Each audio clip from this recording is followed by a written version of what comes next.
اللهم صل على سيدنا مولانا محمد النبي الأمي وعلى آله وأصحابه وبارك وسلم. الحمد لله كفى والصلاة والسلام على نبيه الحبيب المصطفى. أما بعد، فقد قال النبي صلى الله تعالى عليه وسلم: خيركم من تعلم القرآن وعلمه، او کما قال علیہ الصلاۃ والسلام. حضرات علماء کرام، میرے دوستوں، بزرگوں، عزیز بچوں، میری اسلامی خواتین ماں بہنوں، ہمارے لیے اور آپ کے لیے، سب کے لیے بڑی سعادت کی بات، بڑی خوشی کی بات ہے کہ اپنا یہ مرکزی ادارہ تعلیم الدین، جس کے بانی ہم سب کے مخدوم حضرت حافظ عبدالقدوس صاحب رحمۃ اللہ علیہ اور ان کے رفیق امام صاحب مرحوم اور ان سب کے مرشد حضرت مولانا قاری محمد طیب صاحب رحمۃ اللہ علیہ، انہی کے مشورے سے گویا اس طرح کا ادارہ یہاں قائم کیا گیا. گویا پہلی اینٹ اور پہلے جو استاد ہوئے اور بانی جنہیں کہی ہے اصل میں عملاً بانی، وہ ہم سب کے رفیق مولانا محمد مستقیم صاحب مرحوم، قاری یونس صاحب مدد اللہ علی، اور یہ سب گویا رفقائے کار ہیں جن کے ذریعے سے یہ قافلہ رواں دواں ہوا اور ماشاءاللہ یہ ادارہ اب یہاں تک پہنچا ہے. دوستو اور بزرگوں، جیسے ہماری اور آپ کی انفرادی حیثیت ہے، اتار چڑھاؤ ہوتا ہے. کبھی آدمی صحت مند ہوتا ہے، کبھی بیمار پڑتا ہے، نشیب و فراز زندگی کے اندر آتے ہیں. ہمیشہ آدمی صحت مند نہیں رہتا ہے، بخار بھی آتا ہے، کبھی پیٹ بھی جھڑ گیا، کبھی سر میں درد ہو گیا، اور اس طرح کے حالات اونچ نیچ ہوتے رہتے ہیں. اسی طریقے سے مدارس کے بھی ایسی حالات، مدارس کے اندر بھی نشیب و فراز، اتار چڑھاؤ اس کے اندر ہوتے رہتے ہیں. اس میں بھی اللہ کی بڑی حکمت ہوتی ہے. لیکن یہ بات طے ہے کہ جس ادارے کی بنیاد اخلاص پر ہوتی ہے، للہیت پر ہوتی ہے، من جانب اللہ اس کی حفاظت ہوتی رہتی ہے، وہ ختم نہیں ہوتا ہے. اتار چڑھاؤ ہوتے ہیں مگر وہ ختم نہیں ہوتا ہے. جیسے بچہ گرتا ہے، اٹھتا ہے، چلتا ہے اور چلتے چلتے پھر دوڑتا ہے، اسی طریقے سے حالات مدارس کے اوپر بھی آتے ہیں، تنظیموں کے اوپر آتے ہیں. یہ حالات کیا دارالعلوم دیوبند پر نہیں آئے؟ مظاہرالعلوم پر نہیں آئے ہیں. جماعت کے اندر حالات آئے کہ نہیں؟ جمعیت میں حالات آئے کہ نہیں؟ یہ حالات تو آتے رہتے ہیں، لیکن جس کی بنیاد اخلاص پر ہوتی ہے اور اللہ کے واسطے وہ ادارہ قائم ہوتا ہے، للہیت ہوتی ہے، بانی کے اخلاص کی وجہ سے وہ ادارہ ختم نہیں ہوتا ہے. جی اتار چڑھاؤ ہوتے ہیں، لیکن پھر اللہ پاک اس کو ترقی دیتا ہے. ہم سب کے بزرگ اور مخدوم اور مرشد حضرت مولانا قاری محمد طیب صاحب رحمۃ اللہ علیہ سے ایک ساتھی نے پوچھا کہ حضرت آپ تو صاحب فراش ہیں، آپ کے بعد اشرف العلوم کا کیا ہوگا؟ حضرت نے فرمایا اللہ پاک کسی بندے کو بھیجیں گے اور ادارہ چلے گا. چنانچہ حضرت کی وفات کے ایک ہی سال کے بعد حضرت مولانا زبیر صاحب مرحوم کو سارے شورا کے لوگوں نے مل کر کے اور ان کی 18-19 کڑی شرطوں کو قبول کر کے اور ان کو طلب کیا، ان کو منگوایا اور پوری ذمہ داری ان کے سر ڈالی. اور پھر آپ لوگ دیکھ رہے ہیں کہ اللہ پاک نے ان کے ذریعے سے اور ان کے ساتھ جو ان کے رفقائے کار تھے ان کے ذریعے سے اللہ پاک نے ادارے کو کتنی ترقی دیا. حضرت کے زمانے کی زمین تو ہے لیکن حضرت کے زمانے کی کوئی چیز نہیں ہے، کوئی عمارت نہیں ہے. خود حضرت جسے چھتدار ایک روم میں رہتے تھے وہ بھی نہیں، زمین تو وہی ہے لیکن سارا نقشہ بدل گیا، مسجد بن گئی، مسجد بدل گئی جی، اور اسی طریقے سے ساری عمارتیں بدل گئی، مطبخ بدل گیا، لائبریری بن گئی۔ یہ اللہ کا فضل ہے، مخلصین کے اخلاص کی اس طرح برکت ہوتی ہے۔ دارالعلوم دیوبند جس کی بنیاد اخلاص پر پڑی اور انار کے درخت کے نیچے سے اس کی شروعات ہوئی، اور پھر اللہ پاک نے اس کو کتنا پھیلایا کہ آپ پورے عالم اسلام میں، پوری دنیا میں اس کے فضلہ پھیلے ہوئے، دین کی خدمت کر رہے ہیں۔ تو دوست اور بزرگوں، اسی دارالعلوم دیوبند اور مظاہر العلوم سہارنپور، یہ ہمارے جو مرکزی ادارے ہیں، اسی سے مربوط یہ سارے ادارے ہیں۔ آپ کے چکنی کا یہ مدرسہ ہو یا کنھوا کا مدرسہ ہو، سب لوگ واسطہ بالواسطہ اسی مرکزی ادارے سے جڑے ہوئے۔ نصاب تعلیم ہے، نظام ہے، اور وہیں کے تربیت یافتہ ہیں لوگ جو کام کر رہے ہیں اور انشاءاللہ قیامت تک کرتے رہیں گے۔ دوستو اور بزرگوں، یہ مدرسے، یہ چھوٹے اور بڑے جو مدرسے ہیں، یہ مدرسے ہر طرح سے قابل قدر ہیں، ان کی قدر کرنی چاہیے جی۔ یہاں انسان سازی کا کام ہوتا ہے، شریف انسان بنایا جاتا ہے۔ چھوٹے چھوٹے بچوں کو آپ بھیجتے ہیں اور ان کو تعلیم دے کر کے، ان کی تربیت دے کر کے، ان کی تربیت کو دیکھیے، ان کے صفائی ستھرائی کو دیکھیے، ان کے سادگی کو دیکھیے، اور پھر ان کے قرآن پڑھنے کو سنیے۔ یہ تعلیم، یہ تربیت ہمارے ان مدرسوں میں صرف تعلیم نہیں ہوتی ہے، تعلیم کے ساتھ ساتھ ہمارے یہاں تربیت ہوتی ہے۔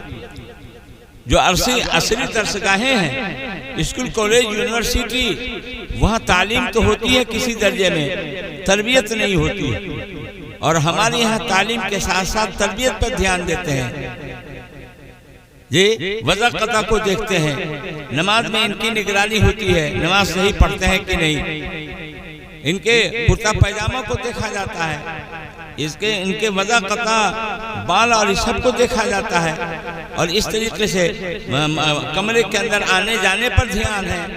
بغیر سلام کے کوئی آتا ہے تو اس کو ہم لوگ روک ٹوک کرتے ہیں جی، اور اسی طریقے سے مسجد کے اندر آنے جانے، یعنی ایک ایک چیز کی ان کی نگرانی ہوتی ہے اور ان کی تربیت ہوتی ہے۔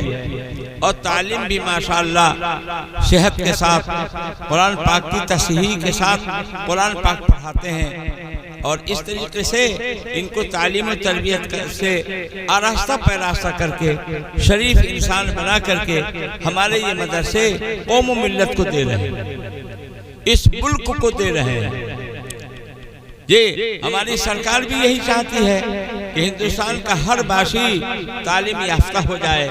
گویا کہ یہ مدارس ان سے کچھ معاوضہ لیے بغیر اس طرح کے افراد کو ہمارے یہ مدارس تیار کر رہے ہیں کہ شریف انسان اور صحیح انسان، انسانیت رکھنے والا انسان اور مروت رکھنے والا انسان، ایک دوسرے سے مل جل کر کے محبت رکھتے ہوئے زندگی گزارنے والا انسان یہاں تیار ہو، وطن سے محبت رکھنے والا، دین اور ایمان سے کی محبت رکھنے والا انسان یہاں تیار ہو۔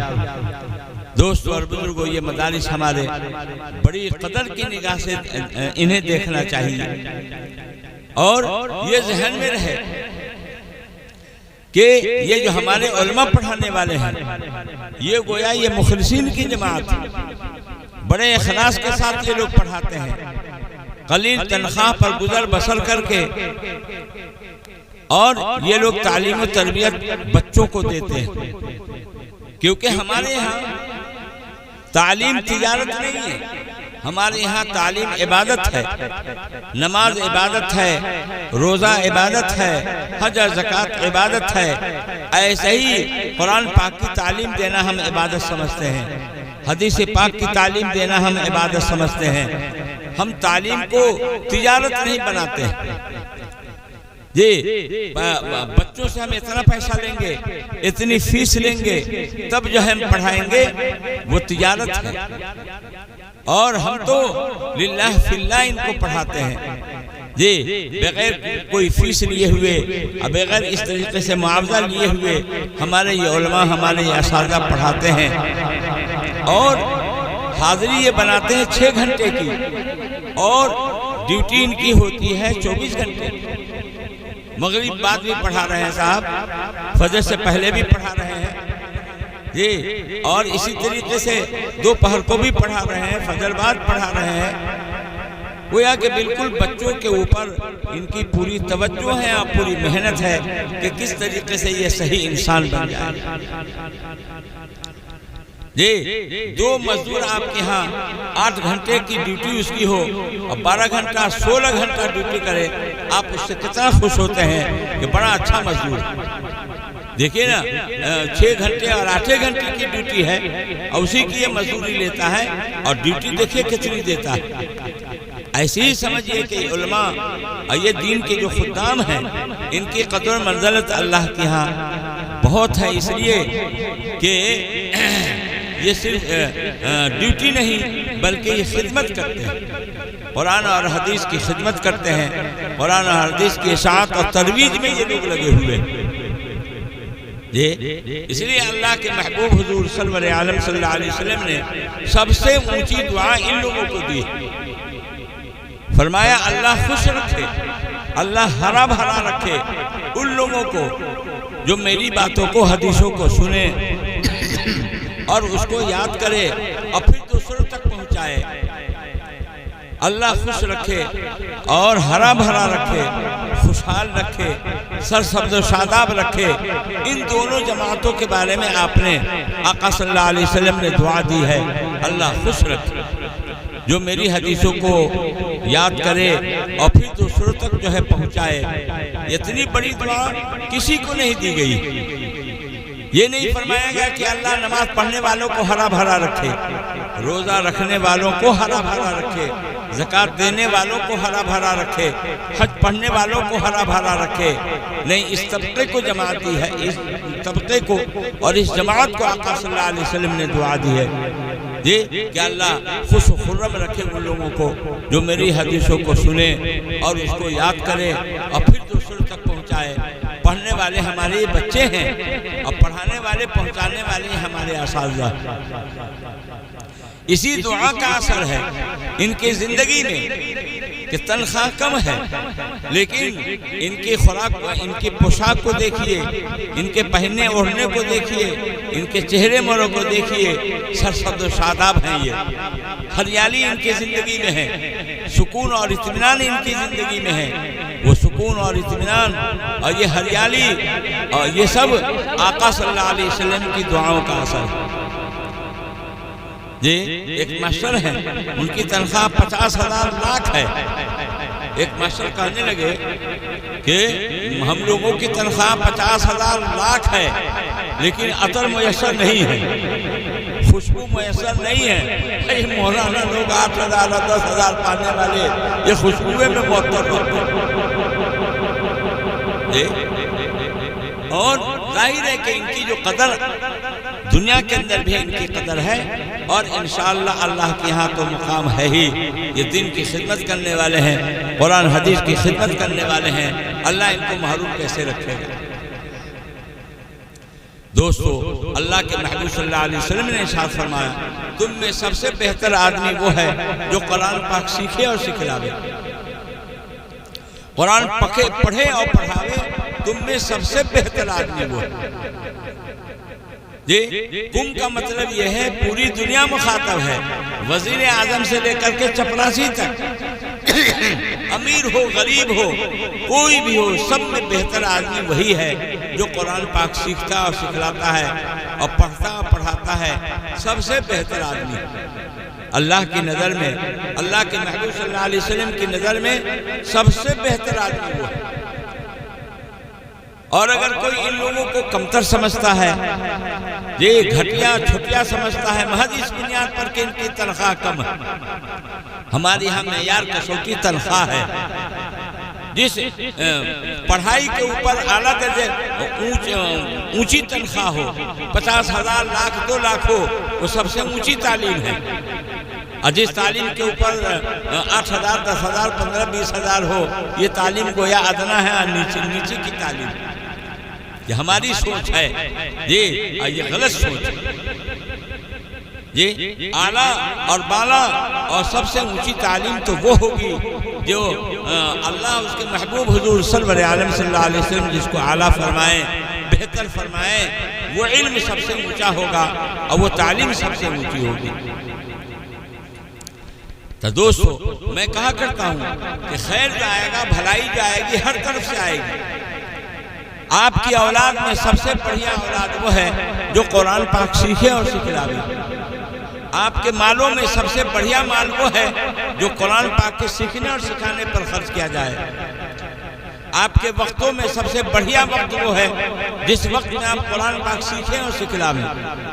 آپ کی زمینوں میں سب سے بڑھیا زمین وہ ہے جس زمین کے اوپر قرآن پاک سیکھا جائے اور سکھلایا جائے۔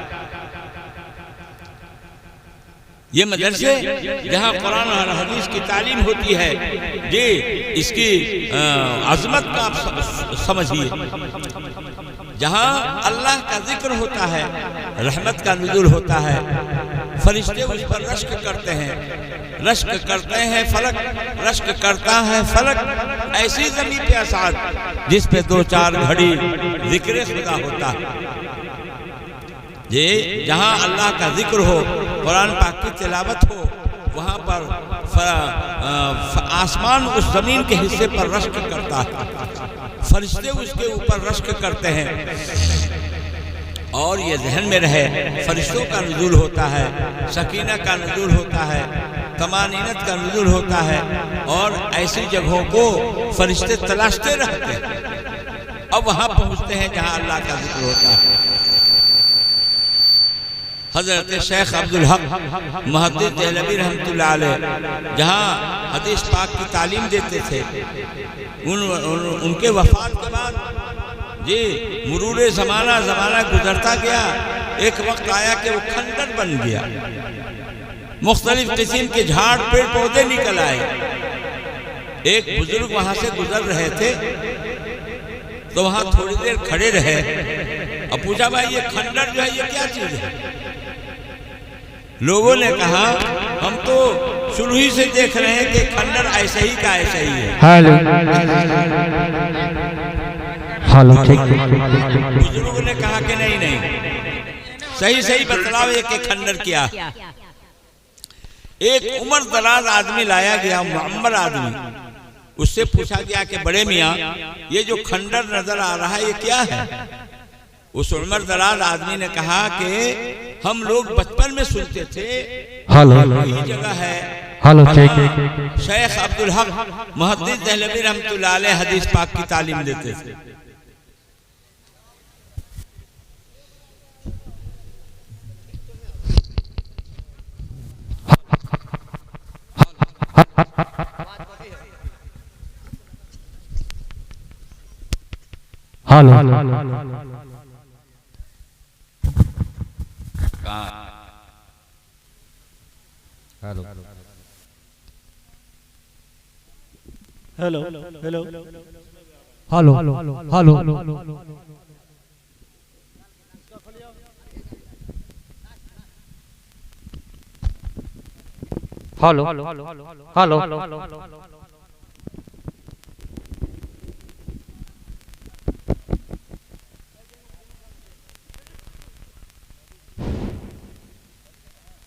تو اس معمر آدمی نے یہ کہا کہ ہم لوگ اپنے بچپن میں سنتے تھے یہ جو کھنڈر ہے یہ وہ جگہ ہے جہاں شیخ عبدالحق محدث دہلوی رحمۃ اللہ علیہ حدیث پاک کی تعلیم دیتے تھے۔ بزرگوں نے فرمایا جبھی تو میں دیکھ رہا ہوں کہ اس کھنڈر سے ایک روشنی نکل رہی ہے، روشنی نور کی ایک زنجیر ہے، روشنی کا ایک تانتا لگا ہوا ہے، اس کھنڈر سے اٹھتا ہے آسمان تک جاتا ہے، اس کھنڈر سے اٹھتا ہے اور آسمان تک جاتا ہے۔ بھلا بتلائیے ایک زمانہ ہو گیا، ایک مدت گزر گئی جہاں حضرت شیخ عبدالحق محدث دہلوی رحمۃ اللہ علیہ حدیث پاک کی تعلیم دیتے تھے، اور حدیث پاک کے انوارات زمانہ گزر جانے کے بعد بھی وہاں موجود ہیں۔ جب حدیث پاک کا یہ عالم ہے تو قرآن پاک کا عالم کیا ہوگا؟ یہ جہاں قرآن پاک پڑھا جائے، قرآن پاک وہی ہے، اس میں وہی فیض ہے، وہی نور ہے، وہی روحانیت ہے۔ چاند سورج نہیں بدلا ہے، زمین اور آسمان نہیں بدلے ہیں، اس سے بڑھ کر یہ ہے کہ قرآن میں بدلاؤ نہیں آیا ہے، نہ اس کے الفاظ میں، نہ اس کے معنی میں، نہ اس کی روحانیت میں، نہ اس کے فیض میں، نہ اس کے نور میں، کہیں سے کوئی کمی نہیں۔ ہمارا اور آپ کا ایمان ہے کہ جس طرح جن الفاظ کے ساتھ، جن حروف کے ساتھ، جن معانی کے ساتھ یہ قرآن پاک اترا اللہ کے محبوب حضور سرور عالم صلی اللہ علیہ وسلم کے قلب اطہر پر، ویسے ہی وہ محفوظ ہے، کیونکہ اللہ نے اس کی حفاظت کی ذمہ داری لی ہے۔ اِنَّا نَحْنُ نَزَّلْنَا الذِّكْرَ وَإِنَّا لَهُ لَحَافِظُونَ، ہم نے اس قرآن کو اتارا ہے اور ہم اس کی حفاظت کر رہے ہیں، ہم اس کی حفاظت کریں گے۔ اللہ نے ہر زمانے میں اس کی حفاظت کیا ہے، آج بھی وہی کر رہا ہے، اور قیامت تک اس کی حفاظت ہوتی رہے گی۔ تو قرآن پاک کے اندر اس کے کوئی لفظ میں، کوئی حرف میں، زبر زیر پیش میں بدلاؤ نہیں۔ اسی طریقے سے آپ سمجھیں کہ اس کے فیض میں، اس کے نورانیت میں، روحانیت میں بھی کوئی بدلاؤ نہیں۔ اور آیا کہ ہم لوگوں کے قلوب پر وہ فیض کیوں نہیں آتا ہے؟ تو ہم اور آپ کے قلوب گندے ہیں، کدورت چھائی ہوئی ہے، ظلمت چھائی ہوئی ہے، گناہوں کی نحوست اس پر چھائی ہوئی ہے۔ آئینہ صاف شفاف ہوتا ہے تب نہ سامنے کی چیز اس میں آتی ہے۔ آئینہ صاف شفاف ہی نہ ہو تو سامنے کی چیز کا عکس کیسے آئے گا اس پر؟ ایسے ہی ہمارا اور آپ کا دل ہے، آئینہ بنتا ہے رگڑیں لاکھ جب کھاتا ہے دل، آئینہ بنتا ہے رگڑیں لاکھ جب کھاتا ہے دل، کچھ نہ پوچھو دل بڑی مشکل سے بن پاتا ہے دل تو بڑی مشکل سے بنتا ہے۔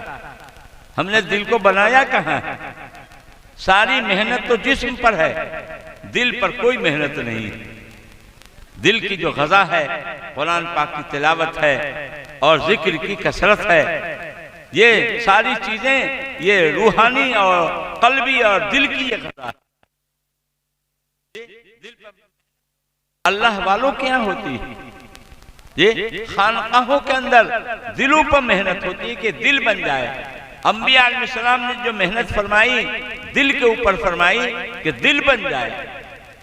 بزرگوں کے ہاں خانقاہوں میں، بزرگوں کے ہاں دل پر محنت ہوتی ہے کہ یہ دل بن جائے۔ دل وہ دل ہے جس میں رقت تاری ہو، دل وہ دل ہے جس میں اللہ کی محبت، اللہ کے محبوب صلی اللہ علیہ وسلم کی محبت ہو، اور وہ دل جو پسیجے نہیں، جس میں رقت نہ ہو، رونگٹے کھڑے نہ ہو، آنکھ ڈبڈبائے نہیں، تو وہ دل کیا ہے؟ وہ تو پتھر کا سیل۔ ثم قست قلوبکم فہی کالحجارہ، یہودیوں کو مخاطب کر کے قرآن نے کہا کہ تمہارے دل سخت ہوتے چلے گئے، تو پتھر کے معنی میں، پتھر سے بھی زیادہ سخت ہے۔ بعض پتھر وہ ہیں جو پھٹتے ہیں اور ان سے پانی نکل آتا ہے، بعض وہ ہیں جو اللہ کے خوف سے نیچے لڑھک آتے ہیں، اب تمہارے دل تو ایسے بھی نہیں۔ یہ تو فرمایا کہ یہ قرآن پاک کا جو فیض اور اس کا جو نور اور اس کی جو روحانیت ہمارے دل پر نہیں آتی ہے، دراصل ہمارے اور آپ کے دل میلے ہو چکے ہیں، گندے ہو چکے ہیں۔ دنیا کی کدورت، گناہوں کی نحوست اور اس کی ظلمت دل پر چھائی ہوئی ہے۔ تو اللہ کی معرفت کا نور اس کے دل کے اندر آئے تو کیسے آئے؟ یہ دل کو بھی بنانا پڑتا ہے۔ ہم لوگ اپنے دل کو بنانے سے غافل ہیں۔ یہ اللہ والوں کی ہاں جائیں، آپ دیکھیں آج بھی خانقاہوں میں، اللہ کے والوں کی مجلسوں میں دل پر کیسی محنت ہوتی ہے، کیسی محنت ہوتی ہے۔ کلمہ کا ذکر کراتے ہیں، لا الہ الا اللہ، لا الہ الا اللہ، چوٹ مار مار کر کے دل کے اندر سے دنیا کو، اس کی ظلمت کو نکلواتے ہیں تاکہ اللہ کی معرفت کا نور آئے۔ الا اللہ، الا اللہ، اللہ اللہ، اللہ اللہ، اللہ اللہ۔ اللہ کا نام اتنا رٹتے ہیں اور دل کے اوپر دھیان دیتے ہیں کہ دل کی مجھائی صفائی ہوتی ہے، یہ تب جا کر کے اللہ کی معرفت کا نور دل کے اندر آتا ہے، دل کے اندر آتا ہے۔ یہ جس نزع کی جو حالت تھی، اپنے حضرت معطیب صاحب رحمت اللہ علیہ کے اوپر جو نزع کی کیفیت تھی، اس وقت ہم لوگ تھے، لگتا تھا کہ گلے میں کوئی چیز اٹکی ہوئی ہے، یہ پانی یا اس طرح کی کوئی چیز اٹکی ہوئی ہے، اور اس کو نگلتے ہیں اللہ، پھر کوئی چیز پھنس رہی ہے اور نگلا اللہ، اس حالت میں بھی ذکر جاری اور ذکر کرتے ہوئے وفات ہوئی۔ اللہ پاک ان کی قبر کو نور سے بھر دے اور ان کے درجات کو اللہ پاک بلند فرمائے۔ پورے علاقے پر، ریاب کے چکری بندھی پر بڑا احسان ہے حضرت کا۔ حضرت بارہا یہاں تشریف لائے، علاقہ میں سب سے زیادہ آئے اور ہفتوں رہ جاتے تھے۔ سب لوگ عقیدت مند حضرت کے تھے، اور جو ان کے وارثین ہیں، اولاد ہیں، وہ بھی آج ان سے عقیدت و محبت رکھتے ہیں، اور ان کے لگائے ہوئے درخت اشرف العلوم کلمہ سے محبت اور عقیدت رکھتے ہیں۔ کثیر تعداد میں ماشاءاللہ آپ اپنے بچوں کو وہاں بھیجتے ہیں پڑھنے کے لیے، اور اس کے فیض یافتہ، اس کے فضلہ آپ نے چکنی میں، بندھی میں ماشاءاللہ ہے۔ تو دوستو اور بزرگوں، میں یہ کہہ رہا تھا کہ خیر جو آتا ہے ہر طرح سے آتا ہے۔ یہ مدرسے ہر طرح سے قابل قدر ہیں، ان کی قدر کیجئے، اپنے بچوں کو یہاں بھیجئے۔ آپ کے پیسے سے زیادہ آپ کے بچوں کی یہاں ضرورت ہے۔ جب 4-5 سال کی عمر کے بچے ہوں، آنکھ بند کر کے اس طرح کے مکتب میں اور مدرسوں میں آپ یہاں بھیجئے، اور ان کو ضروریات دین کی تعلیم دے کر، دلوا کر کے، اب پہلے آپ ان کو مسلمان بنا لیں۔ حالات بہت خراب ہوتے جا رہے ہیں، فتنے عجیب قسم کے پیدا ہو رہے ہیں۔ اسلام مسلمانوں کو ذہنی طور پر مرتد بنانے کے لیے اور ذہنی اور فکری طور پر مرتد کرنے کے لیے بہت ساری اسکیمیں چل رہی ہیں۔ آپ اپنے بچوں کو ڈاکٹر ضرور بناویں، انجینئر ضرور بناویں، امین اور وکیل اور جج اور بیرسٹر بناویں، شوق سے بناویں، لیکن پہلے آپ ان کو مسلمان بنا لیں۔ اگر آپ نے ان کو دینی تعلیم نہیں دیا، دلوایا، اور اس طریقے سے جو ان کو عصری درسگاہوں میں ڈال کر کے قرآنی تعلیم سے، حدیث کی تعلیم سے، ضروریات دین کی تعلیم سے ان کو محروم رکھا، تو کل قیامت کے دن آپ پکڑ جائیں گے۔ جیسے نماز فرض ہے، روزہ فرض ہے، ایسے ہی بچوں کو اتنی تعلیم دینا جسے اللہ کو پہچانے، اللہ کے محبوب حضور سرور عالم صلی اللہ علیہ وسلم کو پہچانے، حلال حرام کو جانے، اتنی تعلیم فرض ہے، فرض۔ جیسے بچے اور بچیوں کا کھانا کا انتظام آپ کرتے ہیں، ان کے کپڑے کا انتظام کرتے ہیں، وہیں آپ کو ان کے ایمان کی حفاظت کا بھی انتظام کرنا ہوگا۔ یہ مسلمان رہتے ہوئے، ایمان پر قائم رہتے ہوئے، اگر ڈاکٹر بنتے ہیں تو بنا کریں، انجینئر بنتے ہیں تو آپ بناویں شوق سے، لیکن پہلے آپ ان کو مسلمان بنا لیں۔ اگر ایسا نہیں کرتے ہیں تو کل قیامت کے دن آپ پکڑے جائیں گے، اللہ کی ہاں مجرم ہوں گے۔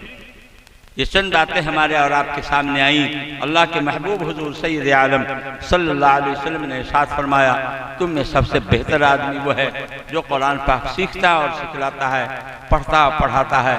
اپنا یہ ادارہ تعلیم الدین یہ اپنے اس حلقے میں قدیم ادارہ ہے، اس کے ساتھ محبت آپ کی رہے اور ہمدردی رہے۔ دعائیں دیجئے، اپنے بچوں کو بھیجئے، پھر اپنے مالوں کو اس کے اندر لگائیے۔ یہ مدرسہ جو ہے یہ بہت ہی بڑی خدمت کرتا آ رہا ہے اور ابھی بھی کر رہا ہے۔ حالات میں اتار چڑھاؤ ہوتے ہیں۔ لاک ڈاؤن کے بعد تو مدارس سب کے حالات دیگرگو ہوئے ہیں، تتر بتر ہو گئے ہیں۔ جی لاک ڈاؤن کے بعد اب ماشاءاللہ آہستہ آہستہ یہ مدرسے سنبھل رہے ہیں، اور اپنا یہ ادارہ ہے۔ ایک کوئی بڑی شخصیت اٹھ جاتی ہے تو بڑا فرق پڑ جاتا ہے۔ بڑے لوگ جو ہوتے ہیں بہت سارے فتنوں کے لیے دیوار ہوتے ہیں، وہ فتنے ادھرے رہے، اور ان کے وفات ہو جانے کے بعد اب فتنے سر اٹھاتے ہیں، فتنے سر اٹھاتے ہیں۔ تو یہ حالات ہیں. تعلیم الدین یہ اپنا پرانا ادارہ ہے اور کمی کوتاہی ہم میں نہیں ہے، آپ میں نہیں ہے، کس میں نہیں ہے. کوئی فرشتہ نہیں، فرشتہ کوئی بھی نہیں ہے، ہم سب انسان ہی ہیں. اب بھول چوک انسان ہی سے ہوتی ہے. جی خوبیوں کو سراہنا چاہیے، اور کمی کوتاہی ہے تو اس کے اصلاح کی فکر ہونی چاہیے اور مشورہ دینا چاہیے. لیکن کام جب اچھا ہو رہا ہو تو اس کو سراہنا چاہیے. یہ اللہ پاک ان باتوں پر ہمیں بھی آپ کو بھی عمل کرنے کی ہمت دیں، توفیق دیں.